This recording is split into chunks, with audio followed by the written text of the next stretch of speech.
오후 3시에 기도 시간이 되어서 베드로와 요한이 성전으로 올라가는데 나면서부터 못 걷는 사람을 사람들이 떠매고 왔다. 그들은 성전으로 들어가는 사람들에게 구걸하게 하려고 이 못 걷는 사람을 날마다 아름다운 문이라는 성전 문 곁에 앉혀 놓았다. 그는 베드로와 요한이 성전으로 들어가려는 것을 보고 구걸을 하였다. 베드로가 요한과 더불어 그를 눈여겨보고 그에게 말하였다. 우리를 보시오. 그 못 걷는 사람은 무엇을 얻으려니 하고 두 사람을 빤히 쳐다보았다. 베드로가 말하기를 은과 금은 내게 없으나 내게 있는 것을 그대에게 주니 나사렛 예수 그리스도의 이름으로 일어나 걸으시오 하고 그의 오른손을 잡아 일으켰다. 그는 즉시 다리와 발목에 힘을 얻어서 벌떡 일어나서 걸었다. 그는 걷기도 하고 뛰기도 하며 하나님을 찬양하면서 그들과 함께 성전으로 들어갔다. 사도행전 3장 1절에서 8절 말씀. 오후 3시 기도 시간이었습니다. 베드로와 요한은 기도하기 위해 성전으로 올라갔습니다. 두 사도가 성전 한켠에 있는 미문 곧 아름다운 문을 지날 때 구걸하러 앉아 있는 사람들을 보게 되었습니다. 몸이 그나마 성한 사람들이 걷지 못하는 사람들을 여기 미문에다 데려다 놓곤 했는데 기도하러 가는 이들로부터 적선을 받기 위해서였습니다. 하나님께 기도하러 가는 이의 마음은 신앙적으로 고양되어 있기 마련이니 이들은 이 마음에 기대어 조금이라도 더 얻어낼 요량이었겠지요. 베드로와 요한은 그 가운데 한 사람을 눈여겨보았습니다. 그때 베드로가 요한에게 이렇게 말합니다. 우리를 보시오. 앉아있던 그도 사도들을 바라봅니다. 그리고 눈이 마주쳤습니다. 구걸하던 이는 이들이 나에게 동전 한 입이라도 주겠거니 했겠지요. 그러나 베드로는 전혀 뜻밖의 선포를 합니다. 본문 6절입니다. 은과 금은 내게 없으나 내게 있는 것을 그대에게 주니 나사렛 예수 그리스도의 이름으로 일어나 걸으시오. 유명한 말씀이지요.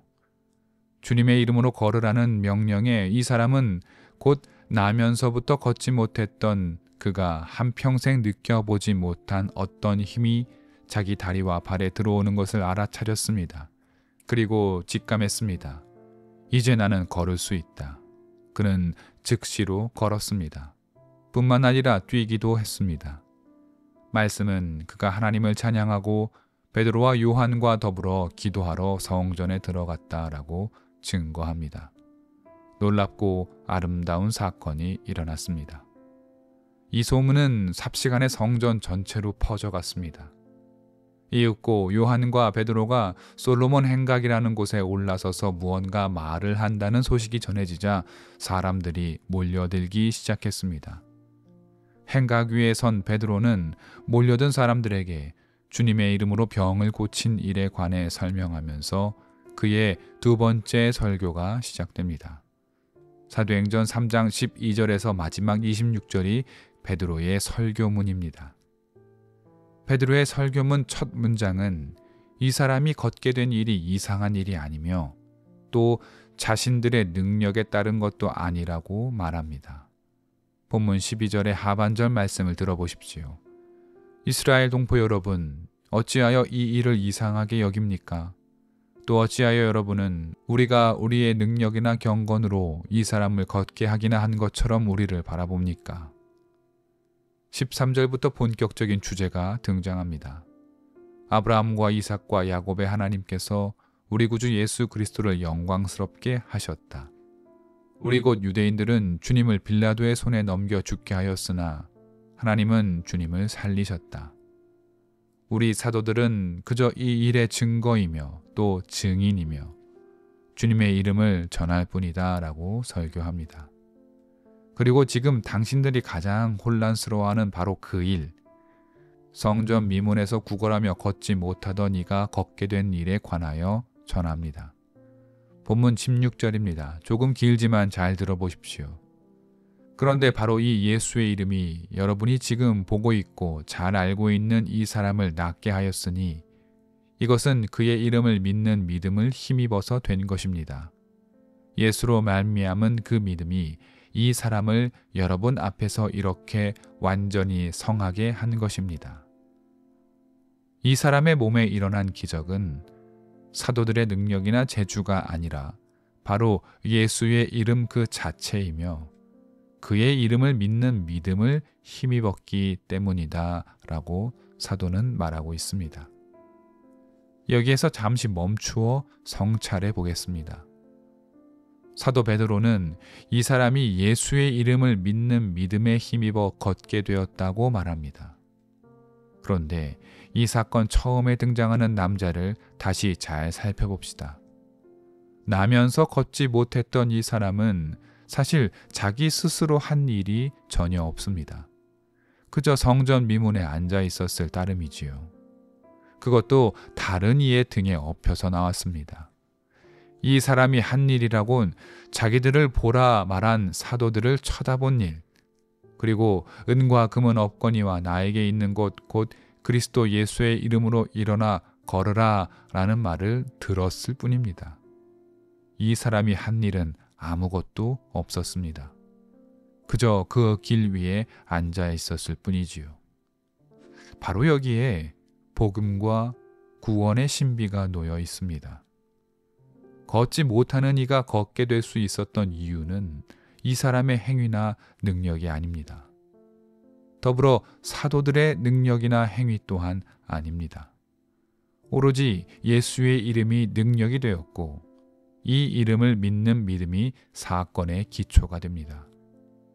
이 사람이 다시 걷게 된 구원과 해방의 경험은 의도치 않고 예기치 않은 선물입니다.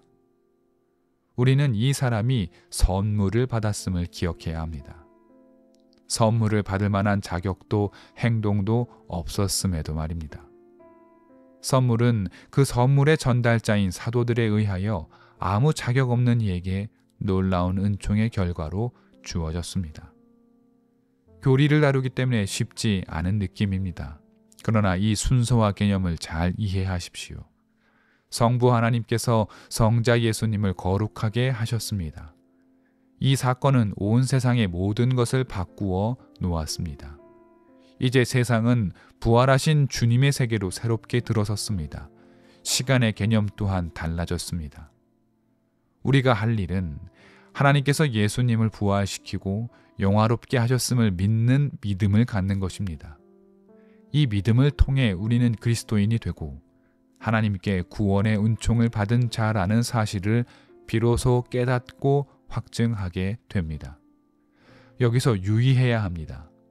내가 주님의 이름을 믿었기에 구원에 이르는 것이 아닙니다. 이는 믿음을 또 하나의 행위라는 측면으로 보는 것입니다. 종교개혁자들을 향한 대표적인 오해가 여기에서 비롯됩니다. 믿음 혹은 믿음의 고백을 구원의 문을 여는 결정적이고 최종적 열쇠로 여기는 것이지요. 잘못된 이해입니다. 종교개혁에서 비롯된 오용과 오해를 바로잡는 종교개혁의 표어들이라는 책에서 저자 로버트 젠슨은 하나님께서 우리를 의롭다고 판단하실 때 그분이 마지막으로 살피는 것은 우리가 했다고 말할 수 있는 행위가 아니라 믿음을 통해 우리 것이 된 하나님의 행위다라고 말합니다. 우리가 믿음으로 우리 속에 있게 된 것은 구원이 아니라 하나님께서 우리 이전에 행하신 일, 곧 주님의 이름을 영화롭게 만드신 바로 그 일입니다. 그리고 그 일이 우리를 주님의 자녀로 구원받은 자로 만드는 것입니다. 따라서 우리가 주님의 자녀가 될 수 있었던 유일한 이유는 영화롭게 된 곧 부활하신 주님의 이름이 우리 앞에 있기 때문입니다. 우리는 그것을 믿음으로 우리가 구원받은 자임을 알아차리게 되는 것이지요. 그 은총의 힘을 입고 감사하기에 우리는 우리의 죄를 고백하고 반성하고 돌이키며 지금까지 할 수 없었던 믿음의 고백을 드리고 주님의 명령을 따라 이웃을 돌보고 약자들을 섬기는 것입니다. 이 전후가 바뀌어서는 안 됩니다. 사도행전 3장을 계속 보십시오. 베드로가 이 말씀을 전한 후에 19절에 이르러서야 여러분은 회개하고 돌아와 죄 씻음을 받으라라고 말합니다. 회개로부터 구원이 계시되는 것이 아니라 너희가 이미 구원받은 사람이기에 회개하고 죄를 씻으라고 말하고 있음을 기억해야 합니다. 그렇기에 모든 그리스도인은 겸손해야 합니다. 우리가 한 일이 없기 때문입니다. 은총은 선물입니다. 자기의 믿음과 의를 드러낼 이유가 없습니다. 은총은 선물이지 상품이 아닙니다. 우리가 그저 구원이라는 은총의 선물을 받은 자라는 자각이 있다면 우리 안에는 그 어떤 것으로도 채울 수 없고 다다를 수 없는 감사와 속죄의 눈물만이 남아야 합니다. 그렇기에 우리는 그것이 감사하여 이웃을 사랑하고 하나님의 뜻과 마음을 세상에 바로 세워야 합니다. 무너진 공의에 아파하고 하나님께서 창조하신 세계가 신음하는 것에 공감해야 하는 이유가 바로 여기에 있습니다. 주님의 이름으로 구원받은 이들임을 잊지 마십시오. 우리의 믿음은 바로 이것을 믿는 것입니다. 우리가 믿었기에 무언가 상황이 바뀐 것이 아닙니다. 상황은 이미 바뀌어 있었음을 잊지 마십시오. 우리는 알아차릴 뿐입니다. 그리고 알게 되었다면 바뀌어야 합니다. 그것이 믿음의 책임이고 행위입니다. 구원받은 사람의 아름다운 행위와 실천이 이어지기를 바랍니다.